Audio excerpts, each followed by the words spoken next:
Hello! Hello and welcome to the EEPROM 9. Pop this back, where it lives at the back here. Some of you, especially Mr. VX, will know exactly what that is. And a very happy day. So now comes the top 10 games that grind...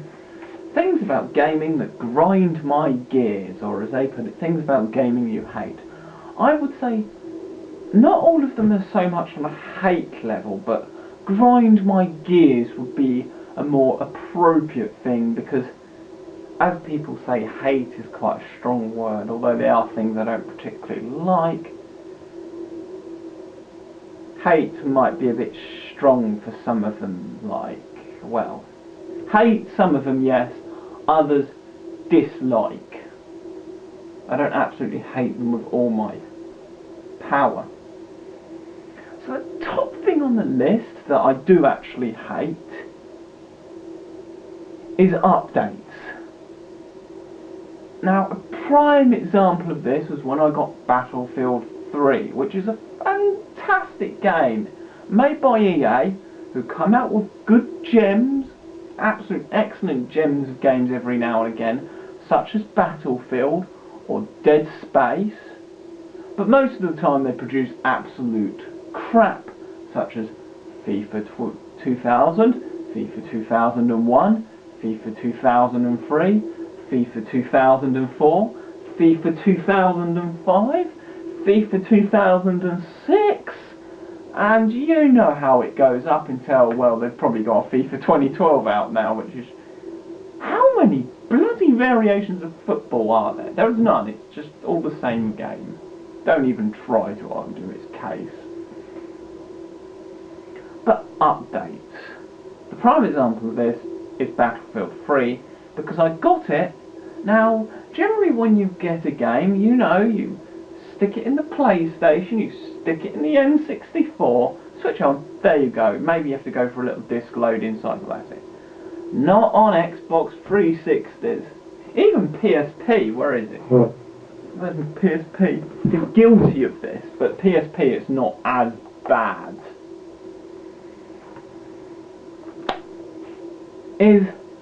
It was bloody half an hour before I could play the game. Half an hour of damn updates. Some stupid long one. And these updates never do anything. It's like the game has a glitch, like Fallout and that, goes for a 10-minute update. When it's updated, it still crashes and freezes at the same point.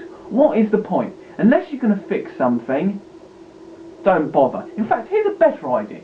Why don't game companies produce games which have pretty much no problems? You know, like on the PlayStation 2 or PS1, where there's only the odd glitch in some minor corner that isn't really a big deal, and you can just avoid it easily.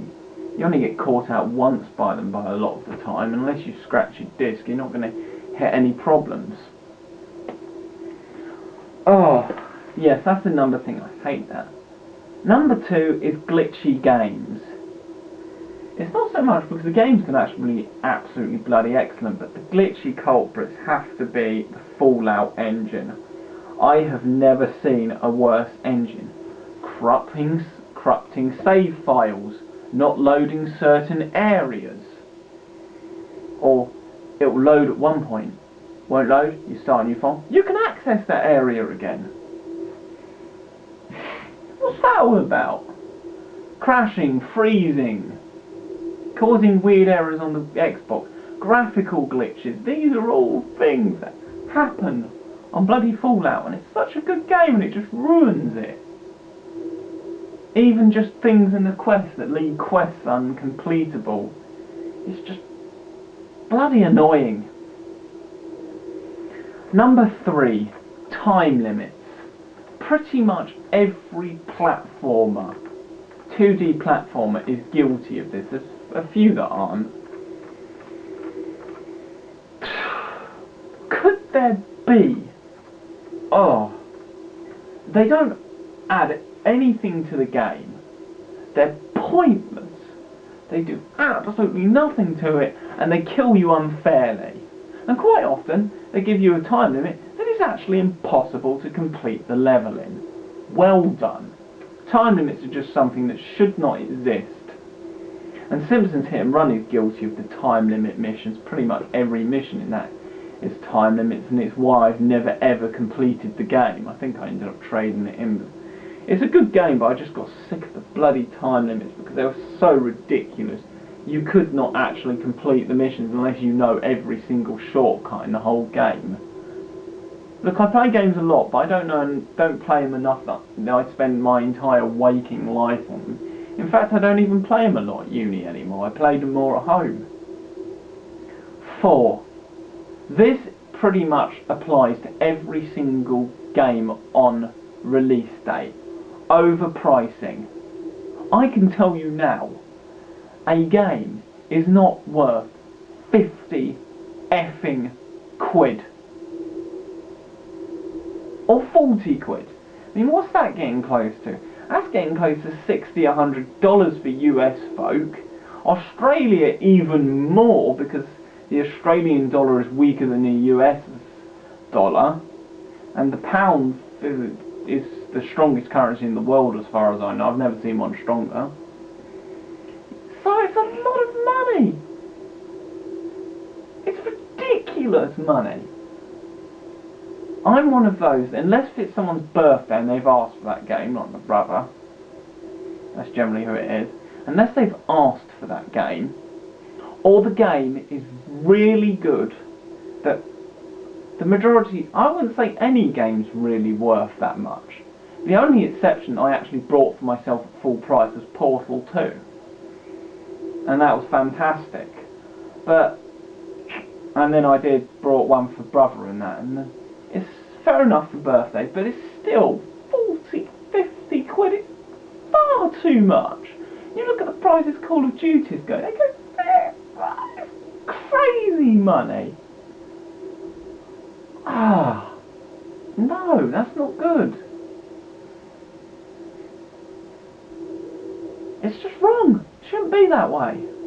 20 quid max, or maybe 30.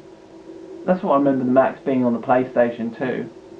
Max was 30, and even that was really pushing it. 30 quid the absolute maximum, but 20 more reasonable.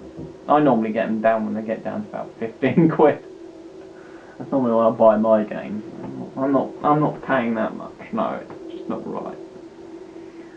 5 would be unfair games, you know, the ones that cheapskate. Mario Kart, while being an absolute brilliant game, is an absolute culprit to this. So are a lot of early platformers. Turrican 1, the first one, has some pretty unfair points with these spikes that come up in a crappy jumping sequence. That goes through so many lives. What else is there? T2002, which is like a Turrican mod, has completely unfair time limits that it's actually impossible to complete the level in that period of time. It's just, at least give the player a fighting chance. And once again, unfair games links back to time limits. Funny. 6. Regioning. It is the sole reason you go abroad. You want to buy a game for your Xbox 360 or something, but it's in a different country, so it has a different bloody regioning. Regioning is bullshit. It should stop right now. Thankfully, this doesn't have regioning. Sony did something right with this, but they added it to the PS3 because regioning should not exist. It doesn't do anything but cause pain and torment for everyone. What is wrong with going to another country on holiday and buying a game to play back here in England? What is wrong with going to the US, seeing a game out there, buying it and playing it on my console at home? The company still gets the bloody money. I don't see the problem. And those of you who hack through region codes, I applaud you. So this DVD that I've been lent, Triumph of the Nerds, it's like region 1. Good job I have many computers. I need to set one up here in the American region for it. and then there's a little EEPROM inside that will lock it out after a certain amount of changes. There should be a way to bypass that little EEPROM actually. Need to maybe lift to the right pin. I have to try it on a disk drive. Righty then, bloody memory chip ran out on me. Good job I got that spare. Yeah, if there's a top 10, there should be a top 10 list for things that annoy you about vlogging. Number 1 would be the memory card running out on you mid-sequence. Number 2 would be ISPs. I am going to look into a way of completely bypassing ISPs because they just piss me off. They're all shit. All of them. Back to where we were. 7. Repetitive gameplay. There is one game that I have as a perfect example of this. Find its game case somewhere around here. Just knock over absolutely everything in my room and break it. Oh, God, bloody gravity. Where is it? Here we go. This game was looking to be a really good game, but after a certain few levels, it's repetitive as hell. And it's a shame because it had the potential for such a good thing, and it just gets tedious in the end. It really does. Repetitive gameplay, it kills a game. Haven't completed it because of that. 8. HDD save game storage on modern consoles.